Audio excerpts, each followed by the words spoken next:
Next structure है hexagonal closed pack structure HCP। HCP hexagonal closed pack structure. Hexagonal close pack structure को understand करना थोड़ा मुश्किल है। अगर हम फिजिकली हमारे पास बॉल्स हों 6, 6, 12, 3, 15 तो हम हेक्सागोनल क्लोज पैक स्ट्रक्चर बना सकते हैं। और अगर हम यूनिवर्सिटी में ये क्लास पढ़ रहे होते तो मैं यकीनन आपको ये असाइनमेंट देता कि आप लोग घर से ये हेक्सागोनल क्लोज पैक स्ट्रक्चर या दूसरे स्ट्रक्चर बना के लाएं। लेकिन इस वक्त आप लोग वीडियो के जरिए समझने की इसको कोशिश करेंगे। अगर आप लोग इस स्लाइड में देखें तो ये जो लेफ्ट साइड पे एक्सट्रीम लेफ्ट पर जो आपको फिगर नजर आ रही है इसमें 3 लेयर्स A, B, A नजर आ रही हैं। तो hexagonal closed pack structure in 3 layer से मिलकर बनता है। नीचे वाली लेयर A और ऊपर वाली लेयर A, ये टॉप और बॉटम लेयर्स को अगर आप देखें तो इनमें 6 एटम्स हेक्सागोनल साइड्स पर दी हुई हैं। कॉर्नर हेक्सागोन के कॉर्नर पर 6 एटम्स हैं और बिल्कुल जैसे हेक्सागोन 6 कॉर्नर वाली कोई आपके पास क्लोज फिगर है और उसके हर कॉर्नर पर अगर आप 6 एटम्स रख दें तो बिल्कुल इस तरह की शेप बनेगी और एक इसी हेक्सागोन के सेंटर पे एटम है। तो टोटल 7 एटम है और ऊपर वाली जो टॉप लेयर है वो भी ऐसे ही है और सेंटर वाली लेयर जो है उसमें 3 एटम्स हैं। तो जब हम ये ए बॉटम वाली लेयर ए जो है इसके ऊपर वो 3 एटम रखेंगे तो वो अपने आप को सेट कर लेंगे। अगर आप लोग देखें तो इसके अंदर 1, 2, 3, 4, 5, 6 साइड्स हैं। 6 इंटरस्टिशियल साइड्स हैं जो बॉटम लेयर है। तो टॉप जो मिडल 3 एटम की जो लेयर है वो जब इसके ऊपर रखेंगे तो वो उनमें 6 इंटरस्टिशियल साइड्स में से एक छोड़कर एक पर एटम सेट अपने आप को कर लेगा, जैसे इससे नेक्स्ट फिगर में दिखाया हुआ है। और उसके ऊपर फिर नेक्स्ट जो टॉप की जो हेक्सागोनल 6 एटम और सेंटर एटम की लेयर है वो ऊपर आ जाएगी। तो बिल्कुल शेप बनेगी ये 7 वाली। और इसी को हमने एक क्रिस्टल लैटिस की शक्ल में, ये लैटिस में आप लोग देख सकते हो, इसमें ये पॉइंट्स हैं जहाँ जहाँ एटम थे ये 6 पॉइंट नीचे। ये सेंटर वाली लेयर यहाँ वो नहीं दिखाई हुई और टॉप की दिखाई हुई है। तो सेंटर वाली लेयर जो है ये आपको बॉटम और टॉप की लेयर के दरमियान जो खाली जगह नजर आ रही है, एक जगह खाली छोड़कर दूसरी पर, फिर एक छोड़कर नेक्स्ट पर, फिर एक छोड़कर इनमें वो सेंटर वाली लेयर जो है ना वो बैठेगी। तो इस तरीके से ये हेक्सागोनल क्लोज्ड पैक स्ट्रक्चर बनेगा। इस स्ट्रक्चर में जो हेक्सागोन की साइड है उनकी लेंथ एक जैसी है, यानी ए और बी इक्वल हैं और पूरी हेक्सागोन के तमाम साइड की लेंथ एक जैसी है। लेकिन जो वर्टिकल साइड है उसको हमने सी कहा हुआ है, ये डिफरेंट होगी और ये उससे बड़ी होगी। और सी जो है वो तकरीबन ए का 1.633 टाइम्स ज़्यादा होगी। इतनी ये ज़्यादा लेंथ इसकी ज़्यादा है, सी ग्रेटर है, ए और बी इक्वल है। और एंगल को अगर हम देखें तो एंगल ए और बी के दरमियान जो एंगल है वो 120 का है, बाकी सारे एंगल जो है वो 90 डिग्री के। तो ये इस तरीके से हेक्सागोन जो है आपको नजर आ रही है। इसमें number of atom per unit cell ये समझना बहुत क्रिटिकल है और इंटरेस्टिंग भी। अगर आप लोग बॉटम की लेयर को देखें तो बॉटम की लेयर में कॉर्नर एटम टोटल 6 हैं। तो हर कॉर्नर एटम 6 क्रिस्टल लैटिस को यानी यूनिट सेल को कंट्रीब्यूट करेगा। तो फिर ये 6 मिलकर इस यूनिट सेल के अंदर जो इनकी कंट्रीब्यूशन है वो एक एटम के बराबर है। यानी हर एटम 6 नियर बाय या नियरेस्ट जो crystal lattice crystal structure unit cell को कंट्रीब्यूट कर रहा है, हर एटम 6 नियरेस्ट यूनिट सेल को। तो फिर एक एटम का इस यूनिट सेल में जो शेयर होगा वो 1/6 होगा। तो बॉटम के जो 6 एटम हैं वो मिलकर एक एटम बनाते हैं। एक एटम की शेयरिंग बॉटम की होगी कंट्रीब्यूशन, और सेंट्रल एटम जो ब्लू कलर में दिखाया हुआ है ये हाफ इस यूनिट सेल के अंदर होगा और हाफ इसके साथ जो दूसरा होगा उसके अंदर। तो इसमें इसकी कंट्रीब्यूशन हाफ है। तो यानी एक एटम 1.5 एटम बॉटम का होगा, 1.5 एटम टॉप का होगा। तो ये मिलकर दोनों हो जाएंगे 3। इसके बाद अगर हम बात करते हैं सेंटर की, तो ये सेंटर वाले तीनों एटम जो हैं वो चूंकि इसी यूनिट सेल के अंदर हैं लिहाजा ये तीनों ही कंट्रीब्यूट पूरे के पूरे इसी यूनिट सेल को कंट्रीब्यूट कर रहे हैं। तो 3 1.5 ऊपर वाली लेयर का, 1.5 नीचे वाले का, 3 और 3 सेंटर वाले, तो total 6 atoms per unit cell होंगे। इसका कोऑर्डिनेशन नंबर 12 है। 12 नजर आ रहा है। अगर आप लोग ये बॉटम की जो लेयर का, बॉटम लेयर का या टॉप लेयर का सेंट्रल एटम देखें तो उसकी कंट्रीब्यूशन 6 एटम के साथ है, और चूंकि ये हाफ इसमें कंट्रीब्यूट कर रहा है, तो जब नया यूनिट सेल इसके ऊपर ला कर रखेंगे टॉप के ऊपर, तो हाँ 6 जब ला कर रखेंगे तो फिर कंट्रीब्यूशन इसकी उसके 6 एटम्स के साथ भी इसकी कंट्रीब्यूशन हो जाएगी। तो टोटल ये 12 एटम्स को कंट्रीब्यूट करेगा। अगर हम इसके वॉल्यूम का यूनिट सेल देखें तो वो हमें नजर आ रहा है √3/2 multiply by 3 multiply by 1.633 multiply by a³। और इसका प्रूफ आगे अगली स्लाइड में आपको दिखाते हैं। लेकिन आप लोग एटॉमिक पैकिंग फैक्टर देख लो, ये भी इसका भी 0.74 है, यानी FCC के इक्वल है। अगर आप लोग देखें, सबसे पहले वॉल्यूम ऑफ यूनिट सेल को समझने की कोशिश करते हैं। तो वॉल्यूम ऑफ यूनिट सेल को समझने के लिए बेस में अगर आप देखें तो ये बेस की जो लेयर थी, बॉटम की लेयर, उसको जरा खड़ा करके वर्टिकल पोजीशन में दिखाया हुआ है। तो चूंकि ये डिस्टेंस दो एटम के दरमियान ए है, और अगर हम यहाँ से परपेंडिकुलर ड्रॉ करें ये इसमें, जिसे हमने एल का नाम दिया है, तो आप लोग इस ट्रायंगल में अगर आप लोग इस एरिया बेस फाइंड कर सकते हैं, क्योंकि इस आप अगर आप लोग देखें तो एरिया ऑफ ट्रायंगल होता है 1/2 बेस इंटू परपेंडिकुलर। तो ट्रायंगल का एरिया, ट्रायंगल का बेस है ए, परपेंडिकुलर है एल, तो हाफ से मल्टीप्लाई करें तो ये पूरी ट्रायंगल जो हमारे पास आ रही है, इस तरह की 6 ट्रायंगल बॉटम लेयर में बन रही हैं, तो इसको 6 से मल्टीप्लाई करते हैं तो पूरी बेस का एरिया आएगा। और अगर हम 2 को 6 से कैंसिल करें तो 3 ए एल, और एल को अगर हम देखें तो एल pythagoras थ्योरम से एल आप लोग फाइंड कर सकते हैं। एल किसके इक्वल आएगा? एल आएगा ए के equal, I am sorry, L जो है वो pythagoras थ्योरम से फाइंड करें तो a² is equal to a/2 का स्क्वायर प्लस एल स्क्वायर। तो यहाँ एल की वैल्यू आप लोग फाइंड कर सकते हो, यानी a² is equal to a/2 का स्क्वायर प्लस एल का स्क्वायर। तो ये हमारे पास कुछ इस तरीके से आएगा। अगर या आप इसको ऐसे भी देख सकते हैं, इससे आसान वो ये है कि ट्रायंगल में ए और एल को अगर आप देखें, ये एंगल जो है ये हमारे पास एंगल है टोटल 120, और हाफ का एंगल देखें तो ये आएगा 60। तो आप लोग साइन की रेशो लगाओगे तो यहाँ पर एक पूरे ट्रायंगल की हाफ जो ट्रायंगल है वो राइट ट्रायंगल है, तो राइट ट्रायंगल में साइन की रेशो लगाएंगे, एंगल 60 डिग्री है, 60 डिग्री एंगल है, क्योंकि टोटल 180 है, टोटल एंगल 120 है, सॉरी, टोटल एंगल 120 है और इसका हाफ 60 होगा। तो साइन 60 से आप लोग फाइंड कर सकते हो एल की वैल्यू। एल आएगा हमारे पास ए साइन 60 डिग्री, तो ये बन जाएगा 3a² साइन 60। तो ये एरिया ऑफ द बेस आएगा। अब वॉल्यूम कैसे आएगा? वॉल्यूम होगा area base multiply by height. Height आप लोग अगर ये यूनिट सेल में देखें तो सी है, तो ये आ जाएगा area base 3a² sine 60 degree multiply by height c, और हाइट सी जो है वो 1.633 ए के इक्वल है। तो आप लोग इसे पुट कर दें तो ये हमारे पास वो कन्वर्जन हो जाएगी सी की in form in term of ए।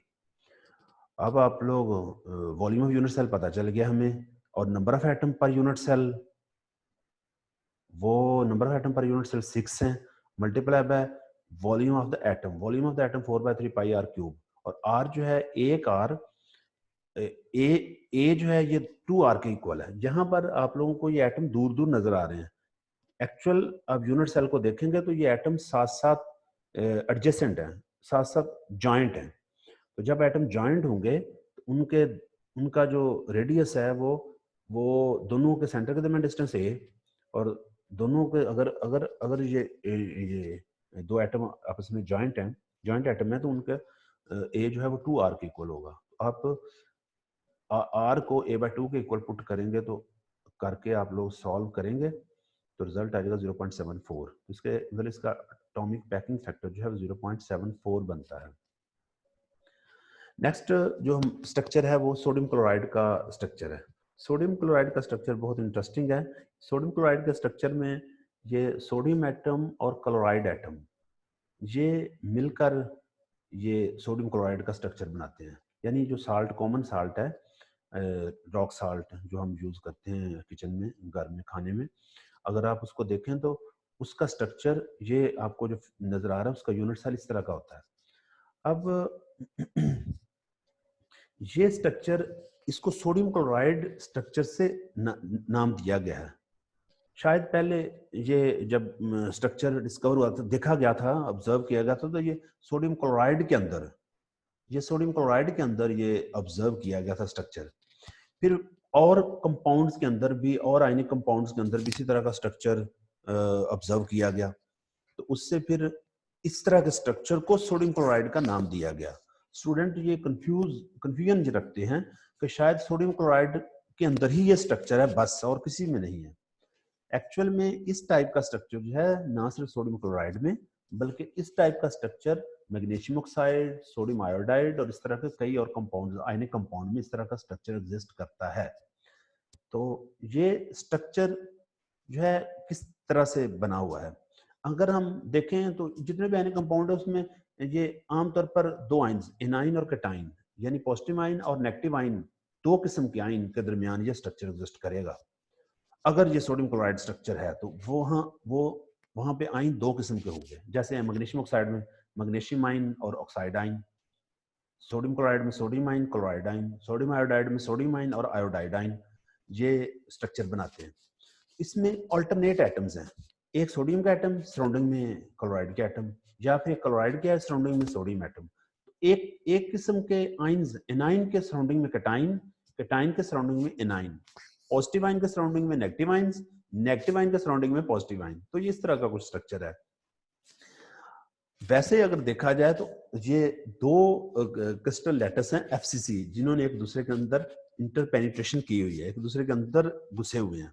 दो simple cubic face centred cubic structure एक दूसरे के अंदर घुसा हुआ है। अगर आप लोग ये फिगर जो आपको राइट साइड पे नजर आ रही है सोडियम क्लोराइड स्ट्रक्चर की, इसमें देखो तो ये सोडियम आयन जो पर्पल कलर में दिखाए हुए हैं, तो सिर्फ आप सोडियम क्लोराइड आयन को देखें, आप क्लोराइड सोडियम आयन को देखें, क्लोराइड आयन को इग्नोर कर दें, तो आप देखेंगे कि ये एफसीसी स्ट्रक्चर बन रहा है, फेस सेंटर्ड क्यूबिक स्ट्रक्चर बन रहा है, जिसके कॉर्नर पर सोडियम के एटम और फिर फेस के सेंटर पर भी सोडियम के एटम्स हैं।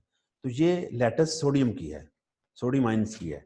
और इसी तरह अगर हम इस लैटिस को थोड़ा प्रलोंग करते हैं तो हम देखेंगे कि क्लोराइड आयन की जो लैटिस होगी वो भी फेस सेंटर्ड होगी।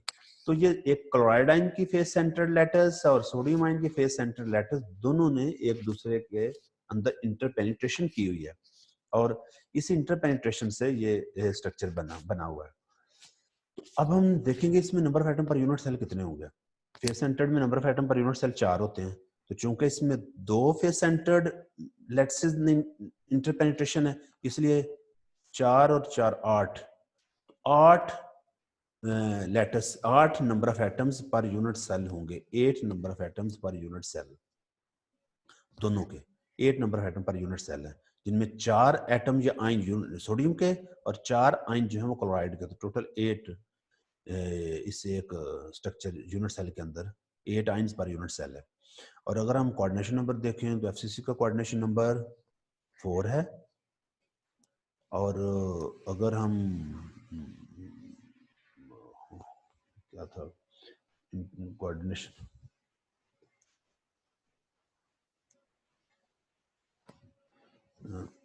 ये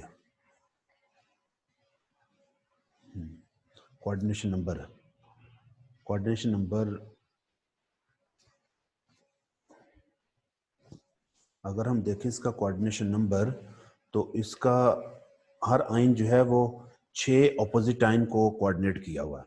मसलन आप बिल्कुल सेंटर पे जो क्लोराइड का आयन है उसको देखें, तो उसके सामने, आगे पीछे, लेफ्ट राइट और टॉप बॉटम पे 6 एटम्स हैं ऑपोजिट आयन के।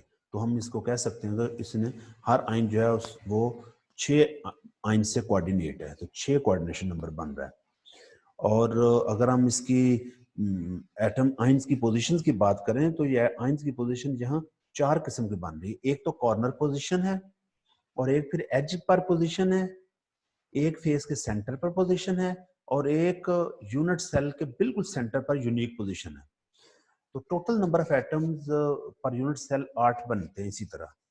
यानी सेंटर वाला एटम वो बल्कि आपको बता दिया कि आप 2 पेनिट्रेट किया हुआ 2 लैटिसेस ने, फिर एफसीसी 2 एफसीसी लैटिस ने, तो एक एफसीसी में 4 एटम्स पर यूनिट सेल होते हैं। तो ये 2 पेनिट्रेशन 2 लैटिस की हुई है एफसीसी की, इसलिए 8 number atom per unit cell होंगे।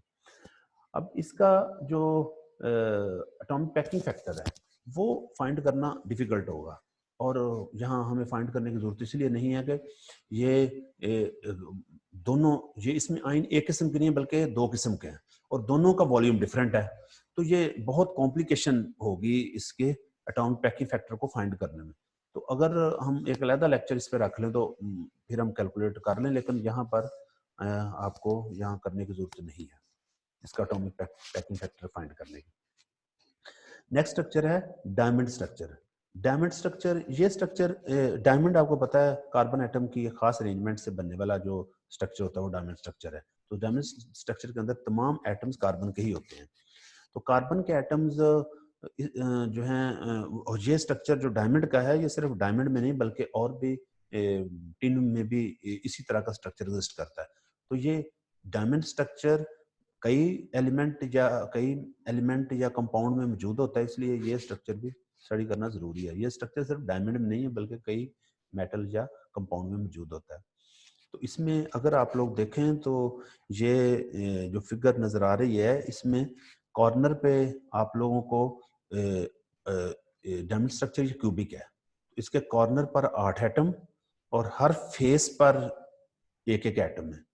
तो टोटल 6 फेस पर 6 एटम्स, कॉर्नर पर 8 एटम, और इसके अलावा 4 एटम यूनिट सेल के अंदर होते हैं, और वो